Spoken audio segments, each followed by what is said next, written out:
In the spring of 1219, Genghis Khan stood at a crossroads.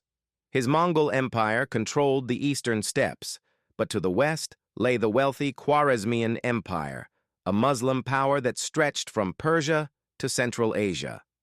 The Khwarezm Shah had just executed Mongol ambassadors, an unforgivable insult. War was inevitable. But when should it begin? Genghis Khan didn't consult his generals first. He consulted his shamans. According to several historical accounts, Tengrist spiritual advisors studied the sky for weeks, watching for signs from the eternal blue sky. They observed the movements of stars, the behavior of animals, the direction of winds. They performed rituals with drums and chants, entering trance states to communicate with spirits. Only when the omens aligned favorably did they give their answer. The time was right. The sky god Tengri had blessed the campaign. What followed was one of the most devastating military campaigns in history. The Khwarezmian Empire, despite its wealth and power, collapsed in less than 2 years. Coincidence? Maybe. But here's the thing. This wasn't an isolated incident. Time and time again, Tengrist beliefs shaped how the Mongols fought, when they fought, who they allied with, and how they governed the largest land empire in human history. We tend to think of the Mongol conquests in terms of military tactics, superior horsemanship, and brutal efficiency. And yes, all of that mattered. But we miss a crucial piece of the puzzle if we ignore the religious beliefs that motivated these conquests, shaped their timing, and determined their character. In this video, you'll discover how an ancient sky-worshipping faith influenced world history in ways most people never realize. We'll explore how shamanic prophecies affected battle plans, why Tengrist cosmology made the Mongols surprisingly tolerant rulers, and how the same religious beliefs that justified conquest also contained the seeds of the empire's fragmentation. This isn't about mysticism or vague spirituality. This is about concrete decisions made by real people who genuinely believed the sky was watching them. And those beliefs changed the world.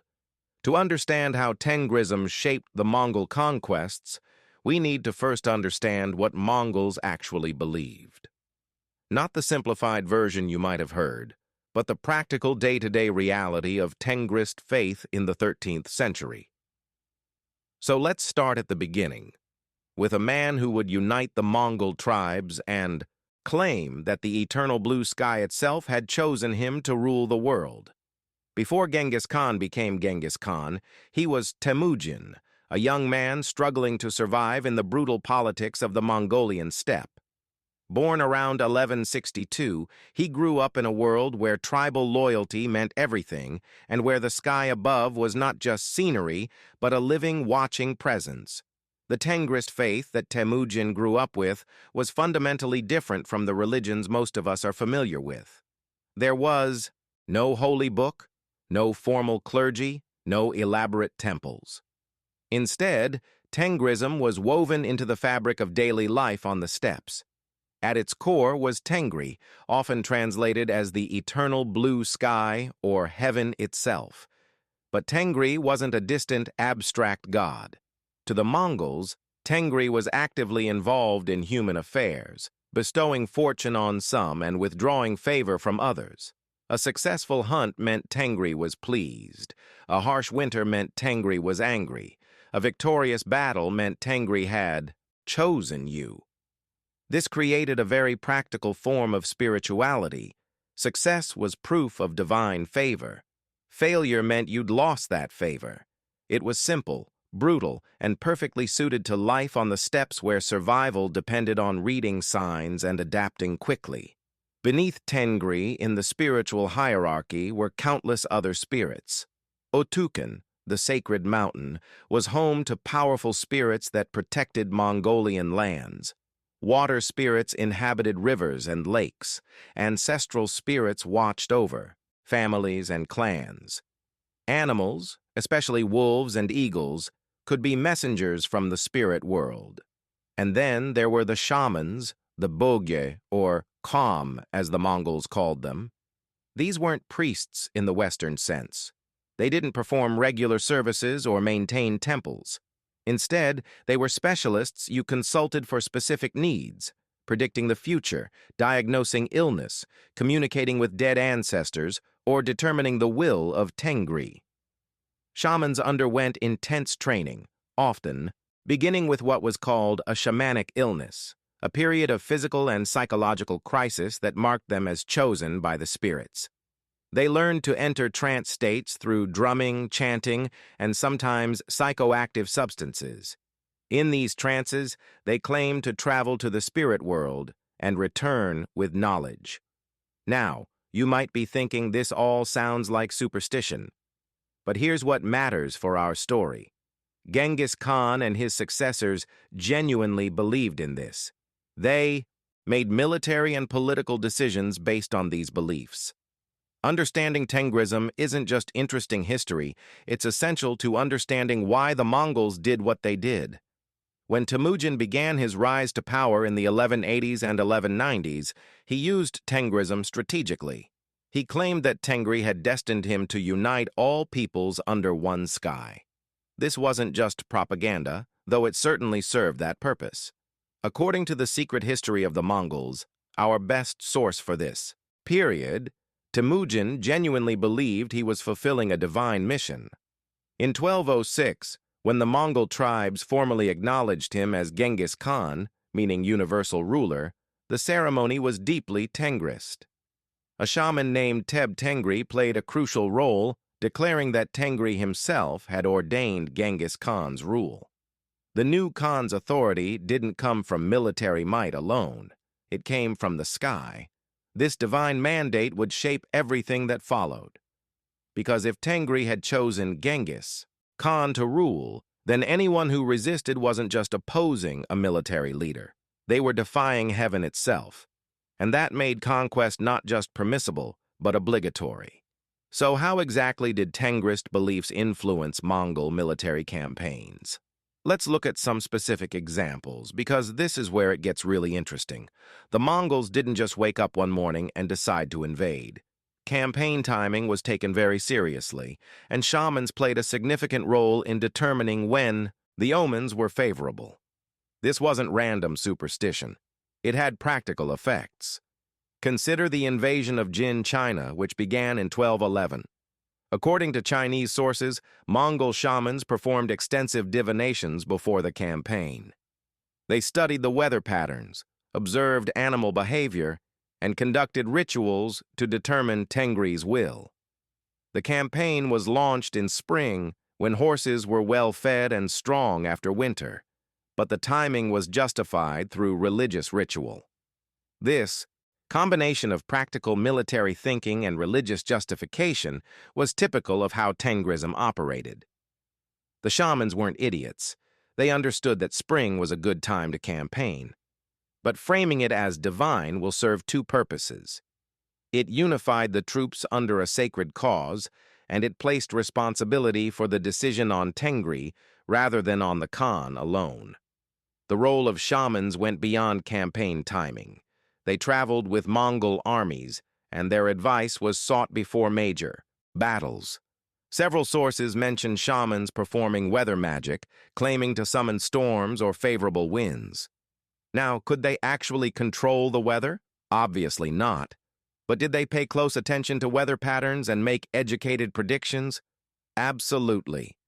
There's a fascinating account from the Battle of the Kalka River in 1223, where a Mongol force faced a much larger alliance of Russian princes. Before the battle, Mongol shamans reportedly performed rituals and declared that Tengri would grant victory. The Mongols won decisively. Coincidence? Possibly. But consider this.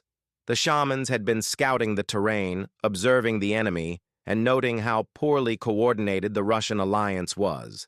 Their prophecy was likely based on solid military intelligence, but presenting it as divine will boosted Mongol morale while potentially unnerving the enemy if word spread.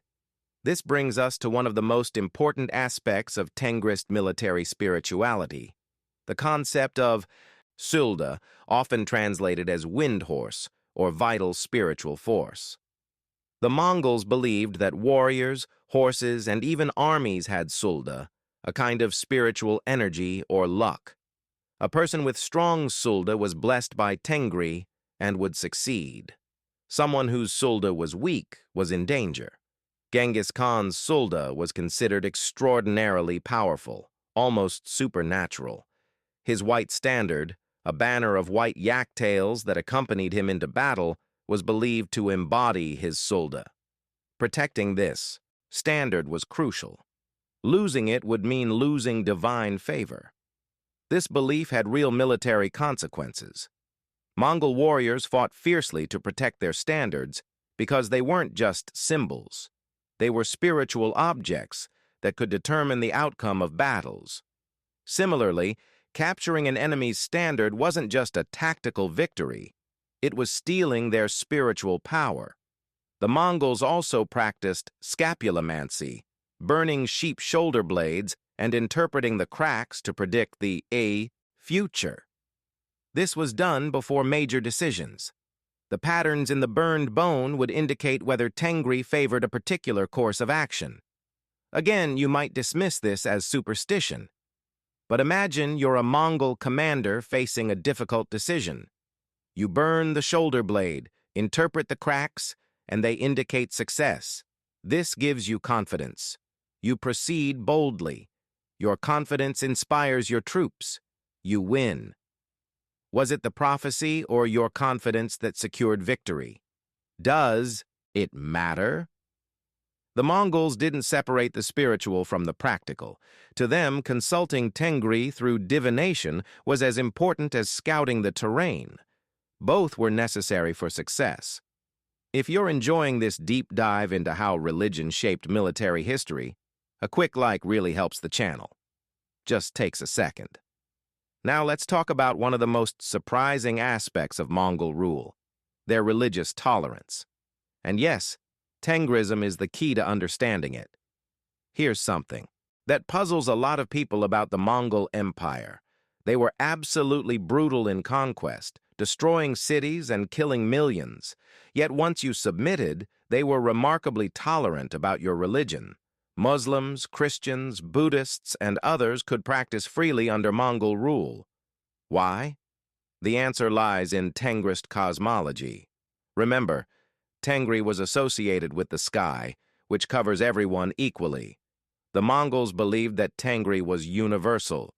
He wasn't the god of only the Mongols. He was the supreme power over all peoples. Different groups might worship him under different names or through different practices, but ultimately, all were under the same sky. This created a theological framework for tolerance. If Tengri ruled over everyone, then different religious practices were just different ways of acknowledging the same ultimate reality. The Mongols didn't see Islam or Christianity or Buddhism as false religions. They saw them as different paths under the same sky. There's a famous letter from Genghis Khan to Pope Innocent IV in 1246. The Pope had sent envoys asking the Mongols to convert to Christianity. Genghis' response is fascinating. He essentially said, "How do you know what God wants? We have conquered the world because Tengri willed it. If God didn't want us to rule, we wouldn't rule. Your defeat proves our divine mandate." From a Tengrist perspective, this made perfect sense. Success proved divine favor. The Mongols had succeeded in conquering most of the known world. Therefore, Tengri favored them. The Christians, Muslims, and others had been conquered. Therefore, Tengri had judged the Mongols superior, not because of the specific rituals or beliefs, but because results spoke for themselves. This pragmatic theology had another advantage. It made governing easier. The Mongol Empire stretched from Korea to Hungary, encompassing dozens of religions and cultures. Trying to force everyone to convert to Tengrism would have been impossible and would have sparked constant rebellions. Instead, the Mongols exempted religious institutions from taxes, protected pilgrimage routes, and even built mosques, churches, and temples in their capitals. Kublai Khan, who ruled the Yuan dynasty in China, patronized Tibetan Buddhism while maintaining Tengrist practices. His brother Hulagu, who ruled Persia, had a Christian wife and Buddhist advisors while himself remaining Tengrist. This wasn't modern secular tolerance. The Mongols genuinely believed all these religions were acknowledging the same sky god. They just thought their version was most effective, as proven by their military success. But there was a limit to this tolerance. If you rebelled against Mongol rule, you weren't just committing treason, you were defying Tengri's will, and that was unforgivable. The brutal destruction of cities like Baghdad in 1258 wasn't just military strategy, it was punishment for defying heaven. The Tengrist concept of divine mandate created an interesting dynamic. As long as the Mongols kept winning, their claims of heavenly favor were convincing. But what happens when they start losing? That question would become crucial in the later decades of the empire.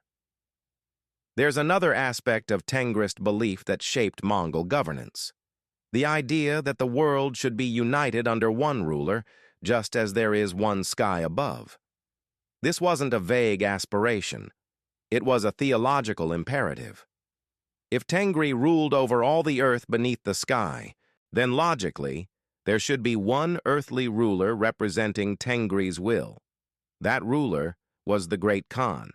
Everyone else should submit. This wasn't conquest for wealth or territory alone, though those certainly mattered. It was fulfilling the natural order of the universe. This is why Mongol diplomacy often seemed bizarre to outsiders. Mongol envoys would arrive at foreign courts and essentially say, "Submit to the Great Khan, who rules by the mandate of heaven." Often, there wasn't even a threat. Just a statement of what the Mongols saw as obvious fact. When kingdoms refused, the Mongols were genuinely puzzled. From their perspective, resisting the will of Tengri was both futile and wrong. The subsequent invasion wasn't aggression, it was correction, restoring proper order. This theological certainty made the Mongols incredibly persistent. They weren't easily discouraged by setbacks because they believed ultimate victory was inevitable. Tengri had willed it, so it would happen. This made them terrifying opponents. How do you negotiate with someone who believes the sky itself has ordained your submission? But this certainty also created problems. What happens when different Mongol princes claim to have Tengri's mandate? What happens when the empire fragments? As the 13th century progressed, the unified Mongol Empire began to crack.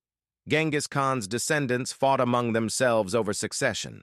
The empire split into 4 major khanates: the Yuan dynasty in China, the Golden Horde in Russia, the Chagatai Khanate in Central Asia, and the Ilkhanate in Persia. Each claimed legitimacy. Each claimed Tengri's favor. And here's where the practical problems of Tengrist theology became apparent. If success proves divine favor, what does civil war prove?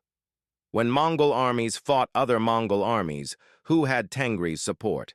The shamans in each Khanate naturally declared that their Khan was the true heir to Genghis Khan's mandate. But this undermined the entire system. Moreover, as the Khanates consolidated control over conquered territories, they faced pressure to adopt local religions. In Persia, the Muslim population vastly outnumbered the Mongol ruling class. In China, Buddhism and traditional Chinese beliefs were dominant. In Russia, Orthodox Christianity was established. The Ilkhanate rulers began converting to Islam in the late 13th and early 14th centuries. This wasn't just personal choice, it was political necessity. To rule effectively over a Muslim population, having Muslim legitimacy helped. But conversion meant abandoning the Tengrist basis of Mongol imperial ideology. The Yuan dynasty in China patronized Buddhism heavily, with emperors performing Buddhist rituals alongside Tengrist ones. This syncretism worked for a while, but it diluted the specifically Tengrist character of rulership. Only in the Mongolian heartland and the Central Asian steppes did Tengrism remain dominant, and even there, Buddhism was making inroads. Here's the irony: the same religious tolerance that made the Mongol Empire governable also contributed to its fragmentation. By accepting that different peoples worship the sky differently, the Mongols opened the door to their own conversion. And once Mongol rulers converted to Islam or Buddhism, the shared Tengrist ideology that had unified the empire was gone. There's a fascinating moment in 1295 when Genghis Khan of the Ilkhanate converted to Islam. He publicly declared himself Muslim, took an Islamic name, and began persecuting Buddhist and Christian institutions. This enraged his cousins in other Khanates who remained Tengrist or Buddhist. The conversion accelerated the empire's fragmentation. But even as Tengrism declined at the imperial level, it remained powerful among ordinary Mongols and Turkic peoples. The shamanic practices continued. The belief in Tengri persisted. It went underground, merged with other religions, adapted, and survived. In some ways, Tengrism's flexibility was both its strength and its weakness. It could coexist with other faiths, but that meant it could also be absorbed by them. Buddhism in Mongolia eventually incorporated many Tengrist spirits and practices. Islam in Central Asia retained shamanic elements. Christianity among the Mongols blended with ancestor worship. We're reaching the final stretch of our story. Quick reminder, if you're not subscribed, this is a good time. There's new content exploring hidden aspects of history every week. Now let's see what happened to Tengrism after the empire fell. By the mid-14th century, the Mongol Empire was clearly in decline. The Yuan dynasty in China collapsed in 1368, driven out by the Ming Rebellion. The other Khanates fragmented further or were conquered. And as Mongol political power waned, so did the prestige of Tengrism. But here's what's fascinating. The decline of Tengrism as an imperial religion didn't mean it disappeared. It retreated to where it had always been strongest: the steppes and the daily lives of nomadic peoples. Among the Mongols who remained in Mongolia proper, Tengrism persisted alongside Buddhism. Shamans continued to practice. The belief in Tengri, in ancestral spirits, in the sacredness of nature, all remained part of Mongol identity even as Buddhist monasteries spread across the land. Further west, among Turkic peoples in Siberia and Central Asia, Tengrism remained even stronger. The Saka people, the Tuvans, the Altai people, these groups maintained shamanic traditions that stretched back centuries. Russian colonization brought Orthodox Christianity and later Soviet atheism, both of which suppressed shamanism. But it survived in remote areas and in family traditions passed down quietly. The Soviet period was particularly devastating for Tengrism. The officially atheist state saw shamanism as backward superstition and actively persecuted practitioners.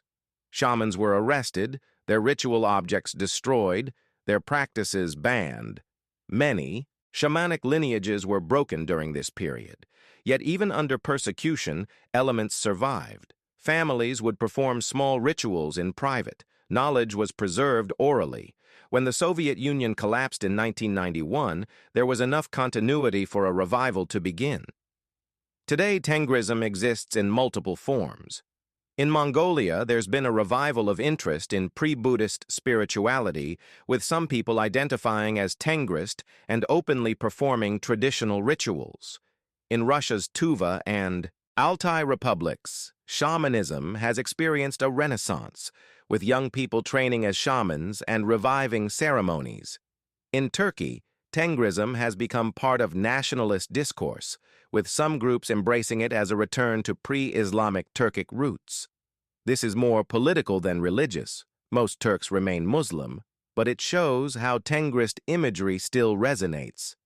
And academic interest in Tengrism has grown significantly. Scholars now recognize it not as primitive shamanism, but as a sophisticated religious system that shaped Eurasian history in profound ways. So did Tengrism shape the Mongol conquests, Or did the Mongols shape Tengrism to justify conquest? The answer is probably both. Religions and politics always influence each other. What matters is that for the people involved, the beliefs were real and the consequences were world-changing. Let's wrap this up with a final reflection on what we've learned. We started with a question. Did Tengrist beliefs really shape the Mongol conquests? Or is this just reading too much into religious claims that were really just propaganda? After exploring the evidence, I think the answer is clear. Yes, Tengrism genuinely shaped how the Mongols fought, when they fought, and how they governed. The belief that Tengri had mandated Mongol rule wasn't just a convenient excuse. It was a world view that made conquest seem not just desirable, but necessary. It created a unified ideology that bound together diverse Mongol and Turkic tribes. It provided the psychological certainty needed to attempt something as audacious as conquering most of the known world. The practical aspects mattered too. Shamanic divination, whether you believe in it or not, helped Mongol leaders make decisions with confidence.